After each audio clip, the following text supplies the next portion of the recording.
All right, this is 7.5. This is going to be applications involving proportions. So we're going to do a bunch of word problems. So I'm going to try to keep these as short and sweet as I possibly can. All right, let's just dive right in. Example 1. Keena rode her bicycle to visit her friend who lives 12 miles away. It's a long way to ride a bicycle, but okay, who am I to question a math word problem, right?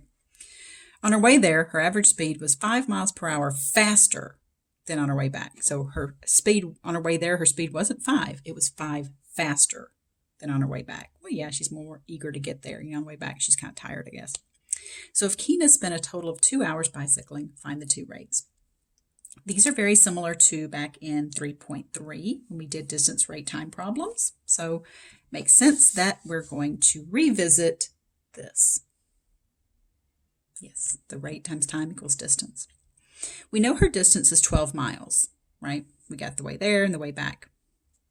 We have her rate is 5 miles per hour faster there than it is back. So we know rate times time equals distance. So if rate times time equals distance, and we divide both sides by r, we get that time is distance over rate. That's what I utilized here. My time is distance over rate. The time here, distance over rate. And I'm given that that total time is 2 hours. So I get this equation. This plus this is 2. Okay, so we get this rational equation. We didn't have to worry about these back in 3.3. All of our variables ended up in the top. But now that we know how to solve these kind of equations that have variables in the denominator, we're going to have to do the same stuff we were just doing back in 7.4. That is finding that least common multiple, which is going to be the product of those two. All right, so I got a common denominator. Let's see how far I got here. Now, this one, I chose to do a little bit different than I did in 7.4. Again, just to give you a little bit of flexibility in how you do these. So I did this by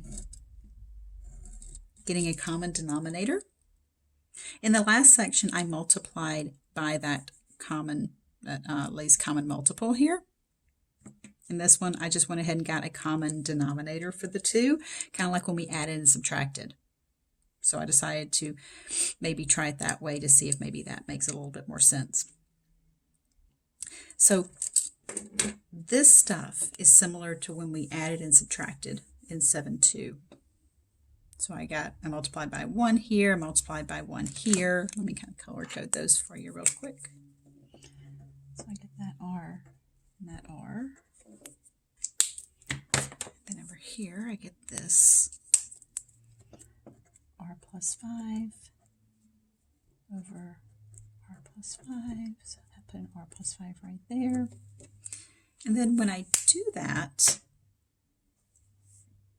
and distribute this out,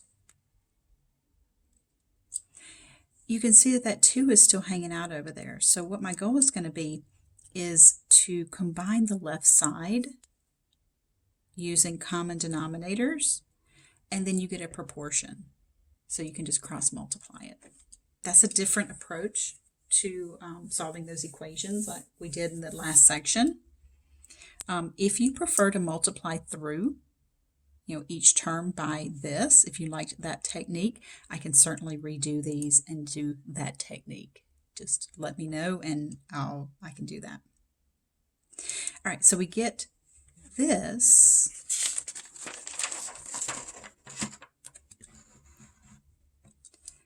So we end up with this fraction equals 2. So what we can do is cross multiply. Okay, so we get 2r, r plus 5, that way, and then 24r plus 60. We end up with an r squared once I distribute this out, which means it's a quadratic, so we got to get it in standard form. So we got to get it equal to 0 and factor it. Fortunately, we have a GCF of 2 that can come out, and then we can factor this by trial and error.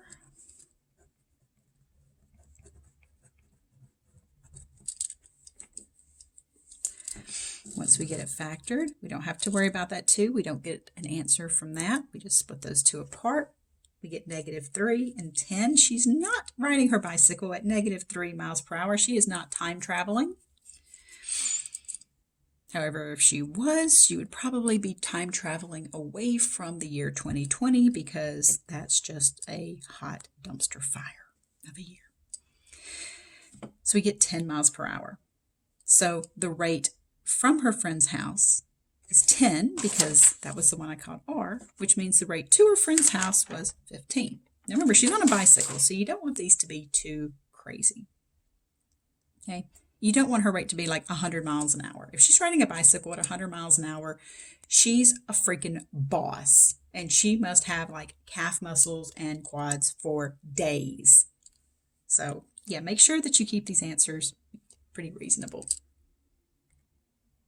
Okay, so after a little pause video here, and it was just like that much for you guys, I decided to go ahead and redo example 1 the way that I had done it in the last section with multiplying through by that least common multiple.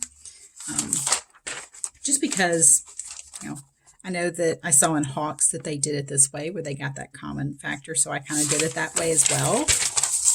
We had to do the proportion and stuff. But the more I thought about it, the more I just really didn't like that technique. So, I know that's kind of how they did that particular one in Hawks, but I wanted to go back and do it. So this is example 1, same example I just did. I just reworked it another way. That's very much like the way we did in 7-4, where we found that least common multiple of all the denominators and we multiplied through by there. So you see we get the exact same answer out of it. We still get the 10 miles per hour is the rate away from her friend's house, and the R plus 5 being the rate to her friend's house. So it's kind of cool, though, that you get both ways of doing it. So you get this one, which I labeled one way, and this one, which I labeled another way. So I'll post both of these for my lecture notes. So yeah, the more I thought about this one, the more I was just like, yeah, now I'm going to pause the video and rewrite it using the other way we were doing. So, all right, cool. All right. Another proportion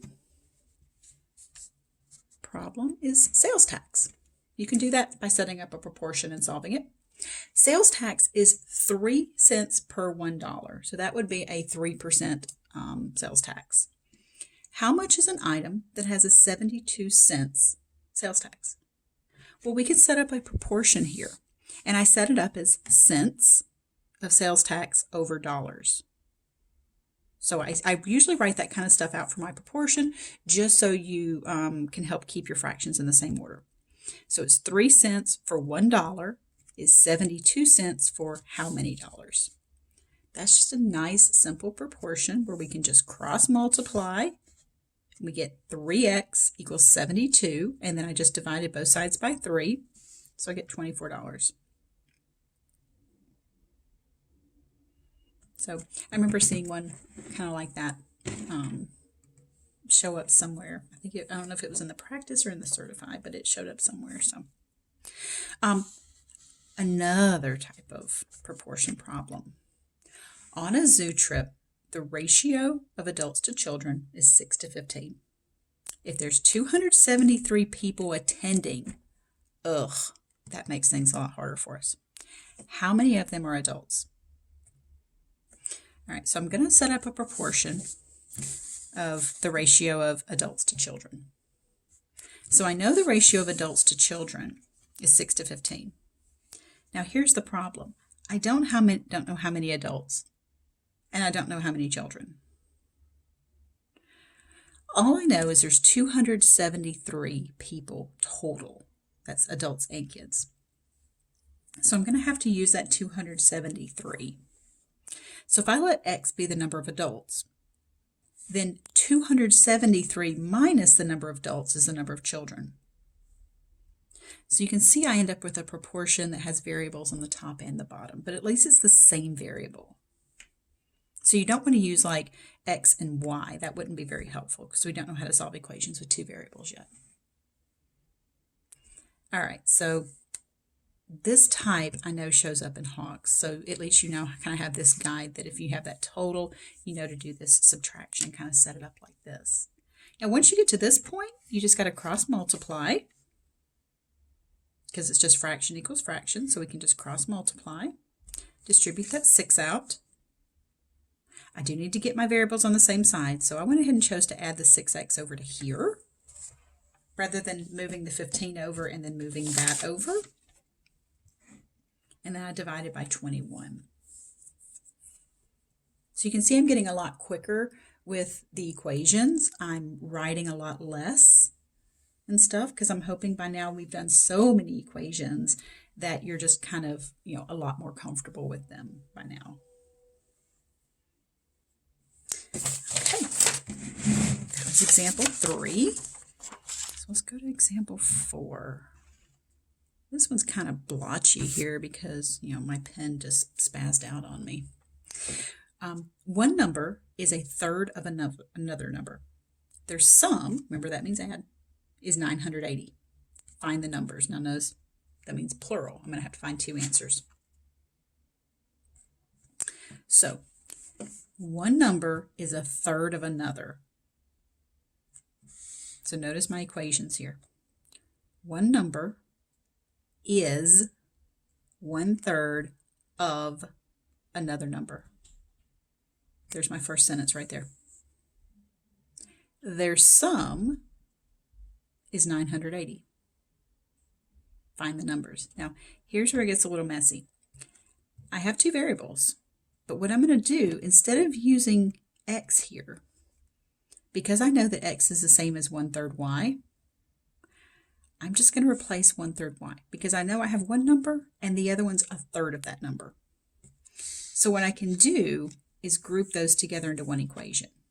I can say, okay, I've got one number, the other one is a third of that number. This is the hard part, right? Getting this set up is the hard part. Now, oh, thank goodness, these variables are in the numerator, not the denominator. So these are like terms. So 1 plus a third is 4/3. Divide both sides by 4/3. That's 980 divided by 4/3. And we get 735. Now remember, 2 answers. So if y is 735, what is x? Well, x was a third of that. So we have to take a third of 735. So we get 245 as the other number. I know this one's really, really messy and kind of confusing because I threw in 2 variables there, but I hope all my color and arrows and stuff maybe helps it make a little bit more sense. All right, let's go on to this last one here, and that'll finish up this section. What number must be added to both the numerator and the denominator of 16/21 to make the resulting fraction equal to 5/6? Now, we can set up a proportion for this. So we have 16/21, and we want to add the same number to the top and the bottom of the fraction so that that fraction will end up reducing to be 5/6.